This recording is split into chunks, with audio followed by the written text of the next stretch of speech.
Good morning. I'm Rocky Reynolds. I'm from Citrus College. It's a small university, community college, excuse me. We're on a 104-acre campus, and we service approximately 11,000 students.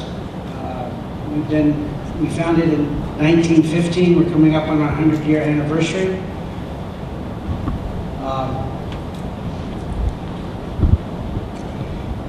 I started with PIP, Postal Instant Press, in 1975. That's where I get most of my background, especially in customer service, because they were big in customer service. I worked at 3 years at a small commercial shop, and then I was lucky enough to get my position at Citrus College. One of my favorite sayings from one of my best movies I love is that if you build it, they will come. That's from the Field of Dreams.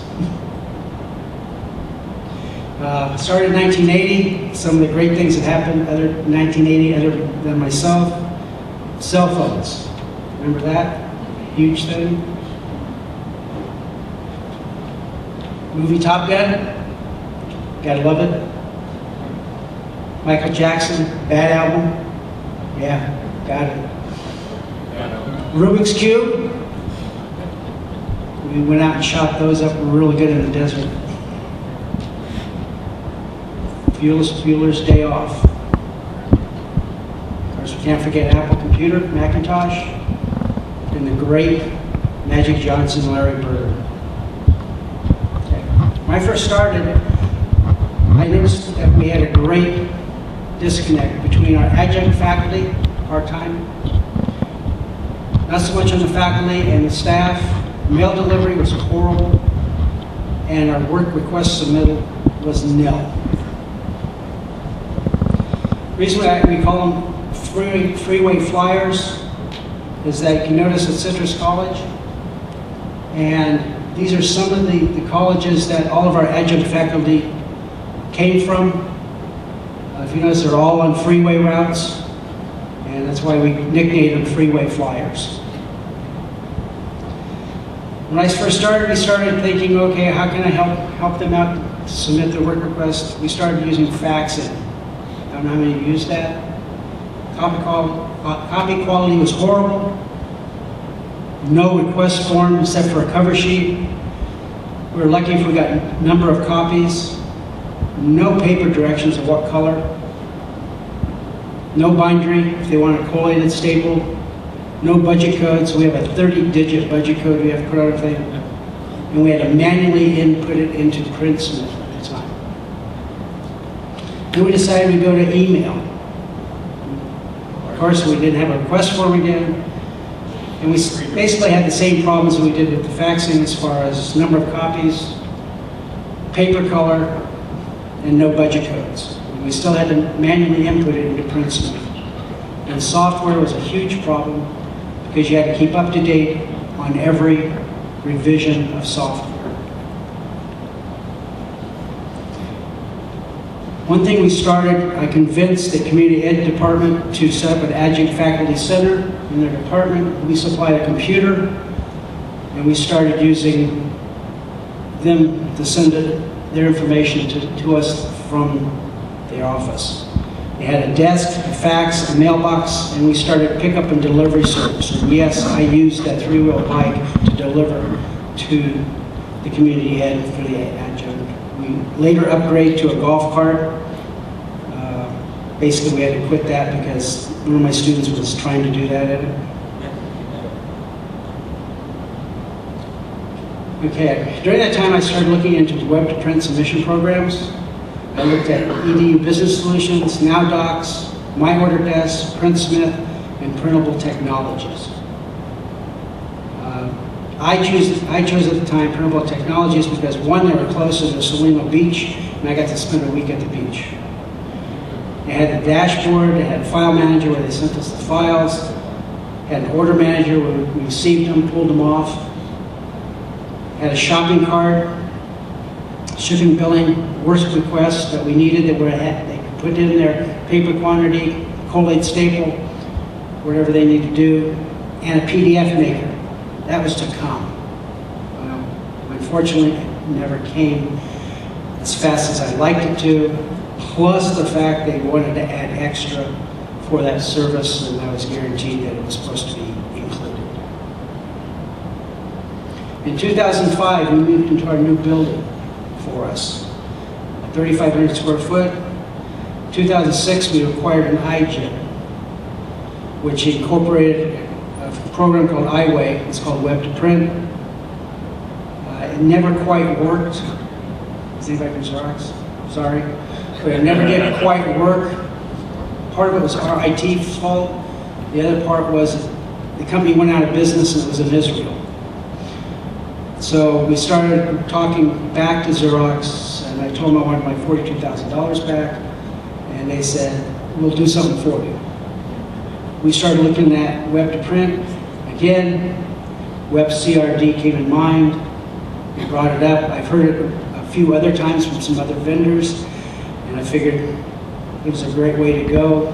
Also because if I ever change my equipment, I can keep web to print, and it's interchangeable with all my equipment. In 2011, we started doing some beta testing. And in 2012, we went live. Some of the features that really drew me to Web CRD was the shared PDF driver. It goes right on the computers in our, we pushed them out and they're on all the computers in our school district. Pre-flight, font pre-flighting, user self-registration. I love that. The users self-register themselves. You just have to give them their password and they can go from there. Customizable login page. I have a copy of that a little bit later. Plus, you can put it in your working hours. So, if you have a 1-2 day turnaround, you can actually put that into it, and it will not let them change that. And they know exactly when they're going to get their job. They can preview the job, also track shipping, black and white, and color pricing together, plus booklet assembly. They can do that on their own. They can insert tabs, they can insert PDFs, Word documents, whatever. But the most thing I really loved about the program was the Sure PDF driver. It works right on their computer. It calculates their fonts, shoots them back a proof, they accept it. When they accept it, it goes directly to our storefront, and they can order it right through there. It's all one easy step.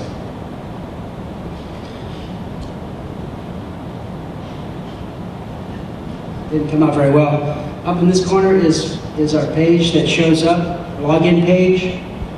You can put in, you can customize it with any information you want. I go in about every week and change things, give things that we want to specialize that week to go through. This is the orders page that shows up once they log in. You can upload a file, you can search your catalog.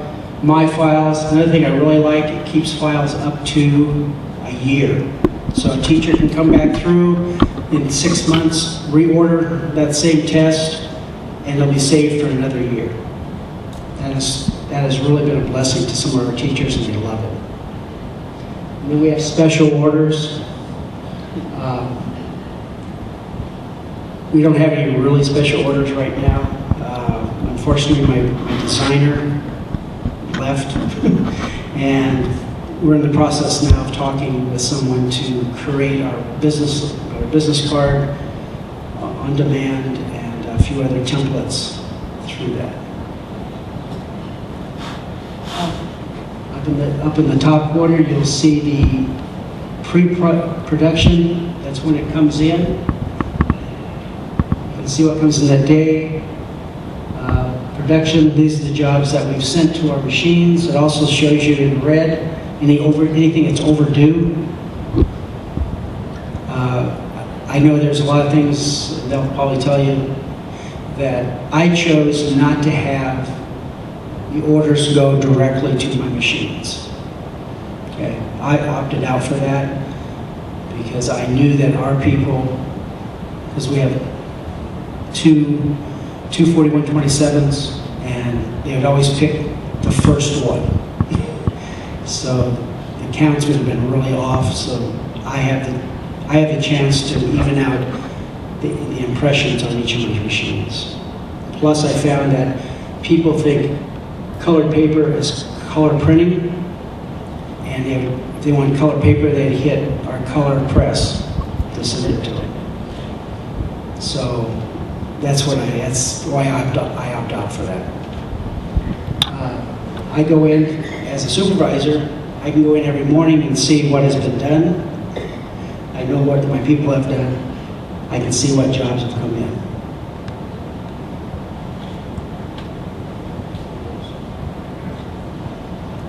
Another thing is roles. Up in the left-hand corner, you'll see roles. You'll have ordering, production, administrator, you're the administrator, and then site, one order and site. Site's kind of cool because I can go in directly. I don't have to go through a back door into the site and change my hours, change my turnaround times. I can do that right right up front. Down here's the dashboard. It shows everything that you've done, how many copies, how many sheets have gone through the press, and how many jobs that you have. Okay, how we promoted this?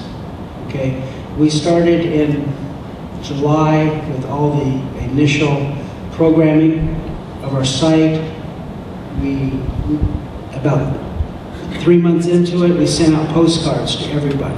This is the first postcard that we sent. It's coming.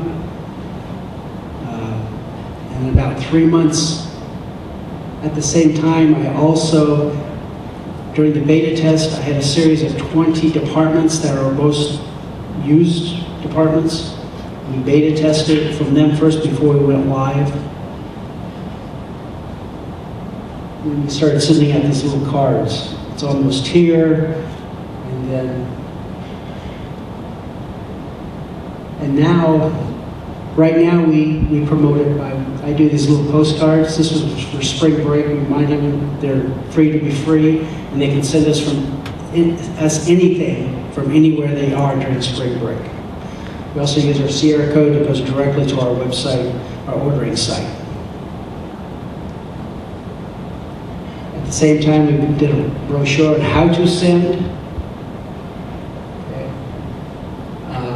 Tells you all the directions, how to log in, how to sign up, how to place an order, how to download the Sure PDF driver, put it on your machine. And then we also have a floor stand that we use in our office, so they can sit there and watch it.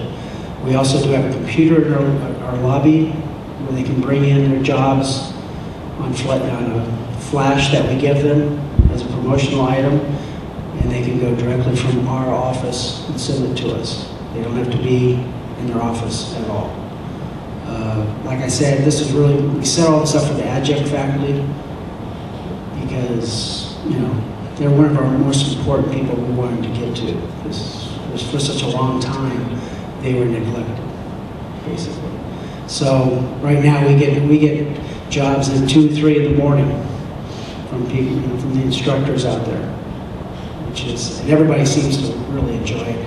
And of all the systems that we've tried, WebCRD is probably the best one that we've had so far. This is some of the equipment that we have in our shop. We have 2 Xerox 4127s with GBC punches, advanced punches, and punch the coil or comb. We have a booklet maker, and we have a square fold trimmer. We have a Xerox Color Press 800 with basically the same features with the GBC binding on it and everything else, so we can continue using that. We have a Xerox Color Cube for small, short runs, 50, 100 copies.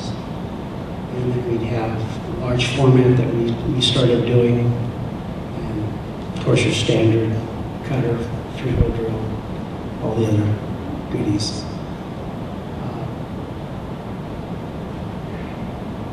And that's basically my presentation. If you have any questions, I'd be more than happy to answer some of them. And I know Web CRD is here, so they can help me. I saw what you put in your brochure. Was there a spot on your website that showed those same steps? The same steps? Right, to show them how to register, to show them where. Our website is very minimal through the district. They're not very helpful. So we've put PDFs on it. You can download a PDF. Every semester, at the beginning of the semester, we send out, we print and send out our brochure. We send it out every year. We put it in orders, everything else I can think of. I have another sign like the one in the floor stand I put out every year. We have it's called convocation, and all the teachers come back in. We put that out.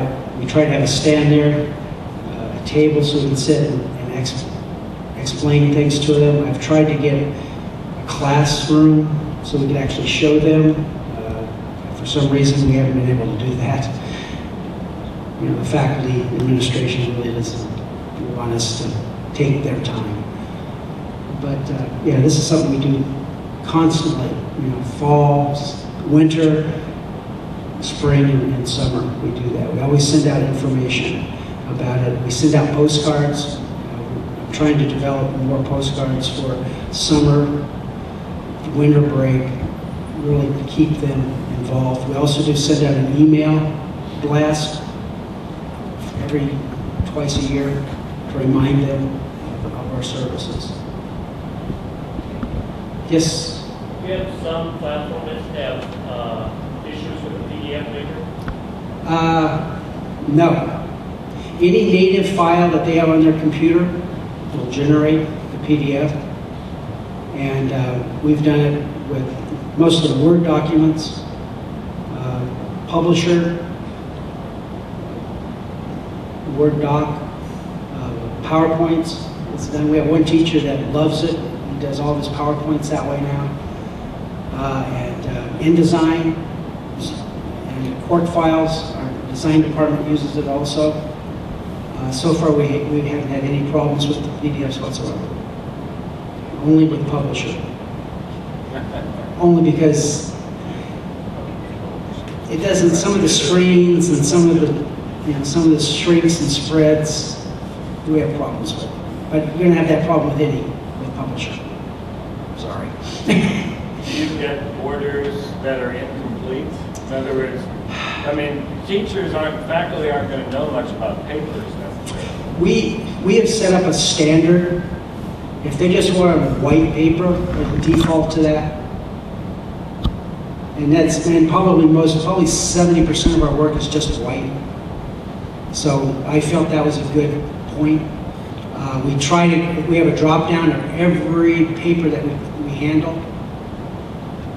You know, and my staff knows that if something comes, let's say we get something that's supposed to be on color run off our 800 that we use, standard is a 24-pound hammer mill laser print paper. That's our standard paper. It runs great. We've never had a problem with it for jamming. We also use 80-pound and 100-pound gloss, depending on the job. So we have some things that we just do automatically. Now, yes, they do have the option to go in and on the pull-down menu and pick what they want.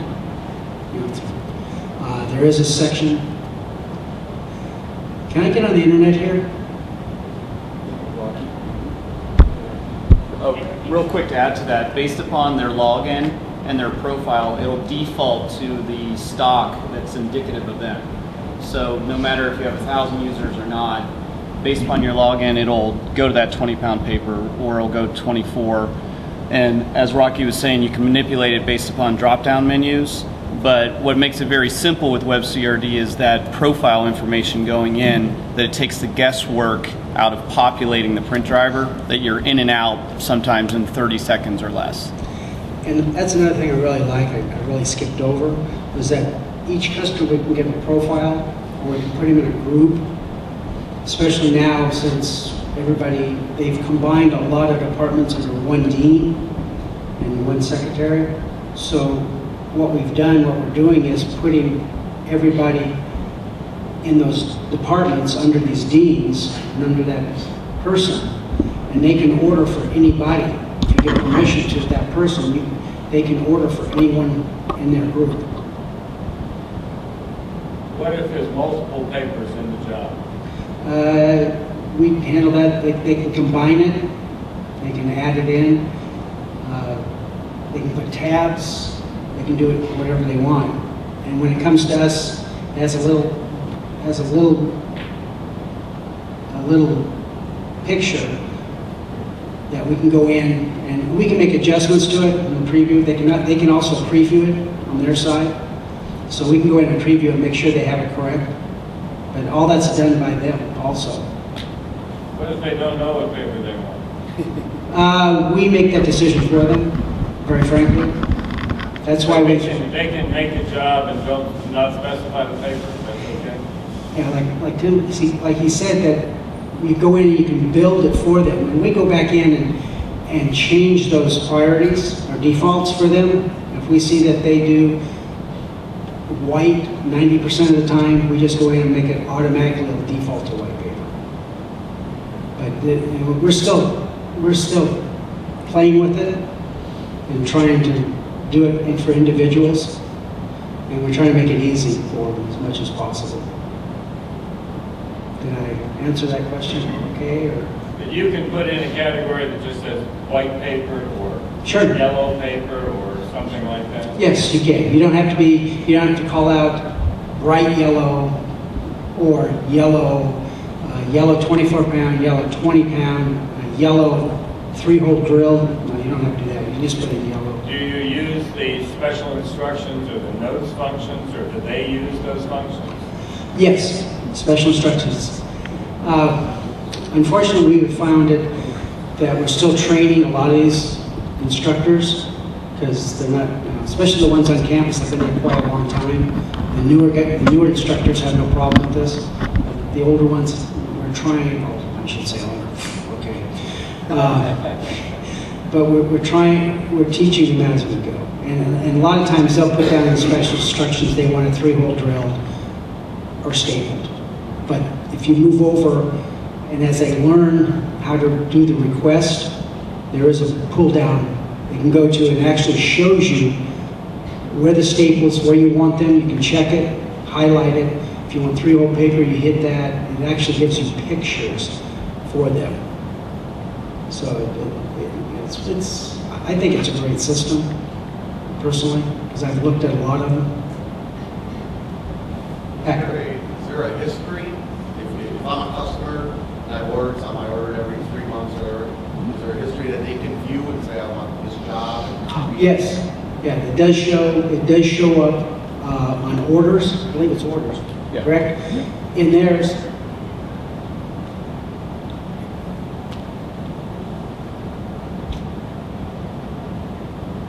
It looks similar to this one that we see in the orders in production, but on their side it says orders, and it shows everything that they've sent us. And they can go in, and if it has a little mark on the side where it says the PDF, they can click that and reorder. Because in fact, one of the other bars over there says reorder. You just click that, and you reorder the same job. Okay, on that same thing, we have something similar in our homemade one. And the problem is when they copy it, they want to copy a job they have, they copy it, it copies everything. So it's got the old date, it's got the old quantity. Yeah, Does it do that, or does it yes. update that? Do they have to update those fields? It'll actually they'll have to put in if they want less or more copies. But as far as the exam itself, it'll pull up the same one that they last did. But it won't change anything on that. On the PDF, it won't change anything on that. But they can change quantity if they want more or want less. Or they can actually go in, and I guess the new I understand they can change it. I'm saying, does does it make it a mandatory field? So would that date automatically have to change? No. They can't copy what they had last time, so I'm gonna get a date from a year ago. Oh, no, it'll change, because once they hit submit, they have to put a date. Or it defaults to the date that you've set in, 1 or 2 day turnaround, or a week turnaround, or whatever you want. Yeah, it'll make that change for you. It won't give you the same